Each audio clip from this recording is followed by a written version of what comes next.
ಪಕ್ಕ ಹಾಕಿದ್ರಿ. ಆದ್ರೆ ಈಗ ಜುಲೈ ಮತ್ತೆ ಆಗಸ್ಟ್ 7 ಮತ್ತೆ 9ನೇ ತಾರೀಕಿಗೆ ತಮ್ಮ ಬರುತ್ತೆ. ಎಷ್ಟು ಕಂತು ಬಂದಂಗಾಯ್ತು? 11 ಈಗ 2 ಹಾಕಿದ್ದೇನೆ ಅಂದ್ರೆ ಇನ್ನು 13 ನಿಮಗೂ ಬರುತ್ತೆ. ನಿಮಗೆ 4,000 ಬರುತ್ತೆ.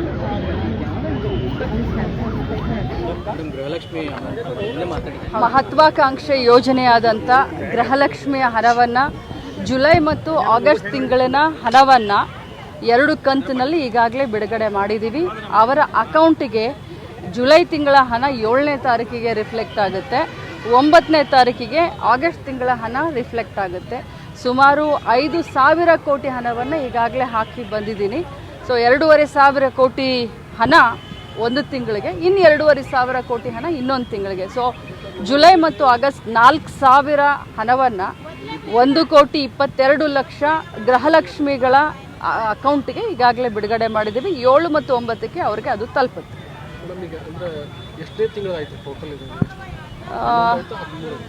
13 ತಿಂಗಳ ಹಣ, 13 ತಿಂಗಳ ಏನು ನಾವು ಹೋದ ಆಗಸ್ಟ್ನಲ್ಲಿ ನಾವೇನು ಹೇಳಿದ್ವಿ, 13 ತಿಂಗಳ ಹಣವನ್ನು ಅವರ ಅಕೌಂಟ್ಗೆ ಹಾಕ್ಬೇಕು. ನಿನ್ನೆ ಟಿ ರಾಜು ಅವರನ್ನು ಬೆಳಗಾವಿ ಜಿಲ್ಲೆಯ ಪ್ರಮುಖ 2 ಸಚಿವರಿದ್ದಾರೆ. ಅವರ ಪೈಕಿ ಒಬ್ಬರ ಭೂ ದಾಖಲೆ ಇದೆ, ಭೂ ಹಗರಣ ಮಾಡಿದ್ದಾರೆ. ಅವರು ದಾಖಲೆಗಳನ್ನು ಬಿಡುಗಡೆ ಮಾಡಿದ್ದಾರೆ. ನೋಡಿ, ಆಧಾರ ರಹಿತ ಇಂಥ ಹೇಳಿಕೆಗಳಿಗೆ ನಾವನ್ನು ಉತ್ತರ ಕೊಡೋ ಜರೂರತ್ತಿಲ್ಲ. ಯಾವಾಗ ಆಧಾರ ಸಹಿತ ಅವ್ರು ಏನು ಮಾತನಾಡ್ತಾರೆ ಅನ್ನೋದನ್ನ ನಾನು ನೋಡಿಲ್ಲ. ಸೊ ಅವ್ರು ಯಾವಾಗ ಆಧಾರ ಸಹಿತ ಏನು ಹೇಳ್ತಾರೆ ಅದಕ್ಕೆ ಉತ್ತರ. ನೋಡಿ, ಇದು ಬಹಳಷ್ಟು ಪ್ರೀಮೆಚ್ಯೂರ್ ಆಗುತ್ತೆ. ಹಬ್ಬದ ಸಂದರ್ಭ ಇಂಥ ಒಂದು ಇದಕ್ಕೆ ಆನ್ಸರ್ ಕೊಡಬೇಕಾಗಿರುವಂಥ ಅವಶ್ಯಕತೆ ಇಲ್ಲ. ಯಾರೇ ನಾಯಕರು ಮಾತಾಡಿದ ತಕ್ಷಣ ಅದಕ್ಕೆ ರಿಯಾಕ್ಟ್ ಮಾಡುವಂಥ ಅವಶ್ಯಕತೆ ಇಲ್ಲ ಅಂತ ನನಗನ್ಸುತ್ತೆ.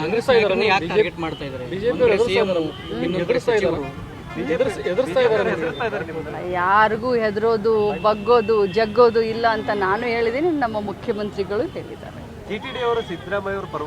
ಅದೇ ಸಾಕ್ಷಿ. ಜಿಟಿ ದೇವೇಗೌಡ ಅವರು ಸಿದ್ದರಾಮಯ್ಯನವರ ಪರವಾಗಿ ಮಾತನಾಡಿದ್ದು JDSನ ಶಾಸಕರು, ಸೋಮಶೇಖರ್ ಅವರು ನಮ್ಮ ಸರ್ಕಾರದ ಬಗ್ಗೆ ಮತ್ತು ಸಿದ್ದರಾಮಯ್ಯನವರ ಬಗ್ಗೆ ಮಾತನಾಡಿದವರು BJPಯ ಶಾಸಕರು.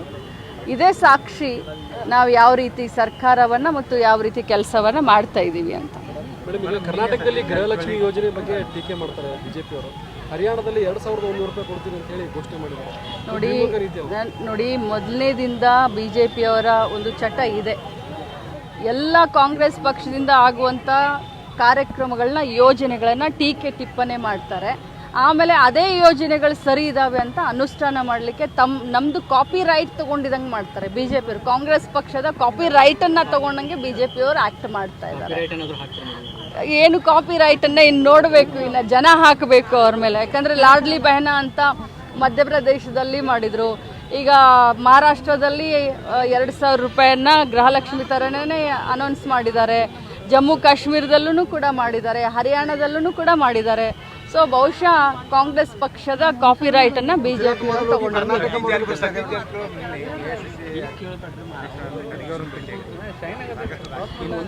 ಇದರಲ್ಲಿ ಏನು ವಿಶೇಷತೆ ಇಲ್ಲ. ನಾನು ಕೂಡ ಮೊನ್ನೆ ಹೋಗಿದ್ದೆ, ಹೋದ ತಿಂಗಳು ಹೋದಾಗ AICC ಅಧ್ಯಕ್ಷರನ್ನ ಭೇಟಿಯಾದೆ. ನಮ್ಮ ನಾಯಕರು, ಸರ್ವೋಚ್ಚ ನಾಯಕರು, ನಮ್ಮ ಪಕ್ಷದ ಅಧ್ಯಕ್ಷರು, ನಾವು ಡೆಲ್ಲಿಗೆ ನಮ್ಮ ಇಲಾಖೆಯ ಕೆಲಸಕ್ಕೆ ಹೋದಾಗ ಅವ್ರನ್ನ ಭೇಟಿಯಾಗುವಂಥದ್ದು ಒಂದು ಸಹಜ ಪ್ರಕ್ರಿಯೆ. ಕರ್ನಾಟಕ ಮಾಡೆಲ್, ಗುಜರಾತ್ ಮಾಡೆಲ್ ಅನ್ನ ಹಿಂದಿಕ್ಕಿ ಮುಂದೆ ಹೋಗ್ತಾ ಇದೆ ಅಂತ ಬಹಳ ಹೆಮ್ಮೆಯಿಂದ ಹೇಳ್ತೀನಿ. ನೋಡಿ, ಯಾರೇ ರೇಸ್ನಲ್ಲಿದ್ರೂ ಕೂಡ ಅದು ನಮ್ಮ ಪಕ್ಷದ ಹೈಕಮಾಂಡ್ ಅದರ ನಿರ್ದೇಶನದ ಮೇಲೆ ಮತ್ತು ಏನು 136 ಜನ MLAಗಳು ಗೆದ್ದಿದ್ದಾರೆ ಅವರ ಇಚ್ಛೆಯ ಮೇರೆಗೆ ಆಗೋದು. DCC ಬ್ಯಾಂಕ್ ನಿನ್ನೆ ರಾಜಕಾರಣ ಅಧ್ಯಕ್ಷರನ್ನ ಹೊರಗಿಟ್ಟು ಒಂದು ಸಭೆಯನ್ನು ಮಾಡಿದ್ರು. ನಮ್ಮ ಗಮನಕ್ಕೆ ಏನಾದರೂ ಇದೆ? ನೋಡಿ, ಅದು ನನಗೆ ಗಮನಕ್ಕೆ ಇಲ್ಲದಿರುವಂಥ ವಿಚಾರವನ್ನು ಮಾತನಾಡೋದು.